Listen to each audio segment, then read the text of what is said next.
Friends, welcome to my channel Plant a Plant Save Earth. এই ଗଛଟି କୁ ମାନେ ଚିହ୍ନନ୍ତୁ। ଆଜି এই ଗଛ ଉପରେ କିଛି କଥା ହେବା। এই ଗଛଟି ହେଉଛି ଡ୍ରେସିନା ଭେରାଇଟିର ଡ୍ରେସିନା ମାର୍ଜିନାଟା ଏଇଟା କୁହନ୍ତି। ଆର ଆଉ ଗୋଟେ ନାଁ ହେଉଛି dragon tree, Madagascar dragon tree, ଏବଂ ଏଟାକୁ ଟ୍ରାଇକଲର୍ ମଧ୍ୟ କୁହନ୍ତି। ଏଠି ଦେଖନ୍ତୁ ସାଇଡ଼୍ରେ ପିଙ୍କ, ତାପରେ ଗ୍ରୀନ୍, ତାପରେ ହ୍ୱାଇଟ୍, ତିନିଟା ଷ୍ଟ୍ରାଇପ୍ର ଥିବାରୁ ଏଟାକୁ ଟ୍ରାଇକଲର୍ ମଧ୍ୟ କୁହନ୍ତି। ଡ୍ରେସିନା ମାର୍ଜିନାଟା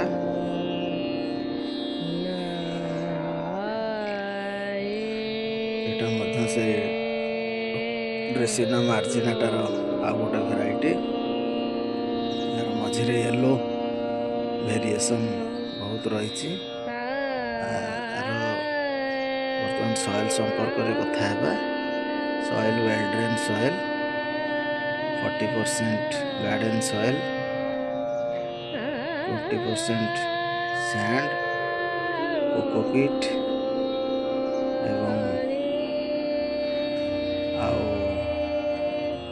ଭର୍ମି କମ୍ପୋଷ୍ଟ ହଉ ବା କାଉଣ୍ଡଙ୍ଗ କମ୍ପୋଷ୍ଟ ହଉ ମିକ୍ସ କରିକି ଏଇଟା ୱେଲ୍ ଡ୍ରେନ୍ ସଏଲ୍ କରିକି ଏଇଟା ଲଗାଇଲେ ବହୁତ ବଢ଼ିଆ ହୁଏ। ଗୋଟେ ଭେରାଇଟି ଦେଖନ୍ତୁ, ଏଇଟା ବାଇ କଲର୍ ଅଛି।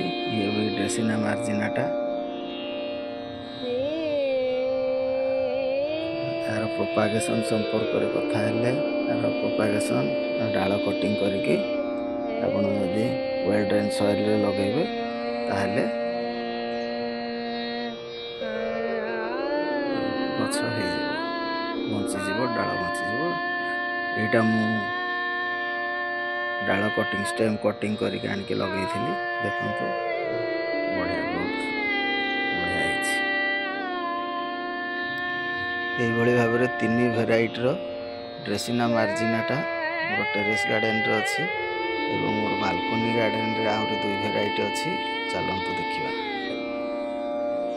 ଏଇଟା ଗୋଟେ ଦେଖନ୍ତୁ କେତେ ସୁନ୍ଦର ଡ୍ରେସିନା ମାର୍ଜିନାଟା। ଏଇଟା ଭେରିଗେଟେଡ୍। ଏଇଟା ମୁଁ ନର୍ସରୀରୁ କିଣିକି ଆଣିଥିଲି, 80 ଟଙ୍କା ପଡ଼ିଥିଲା। ଆଉ ବର୍ତ୍ତମାନ ଆଉ ଗୋଟେ ଟିକେ ବ୍ଲାକ୍ ଡ୍ରେସିନା ମାର୍ଜିନାଟା ଦେଖିବା। ଏଇଟା ସେ ବ୍ଲାକ୍ ଡ୍ରେସିନା ମାର୍ଜିନାଟା। ଏଇଟା ମୁଁ ସେ ନର୍ସରୀରୁ କିଣିକି ଆଣିଥିଲି।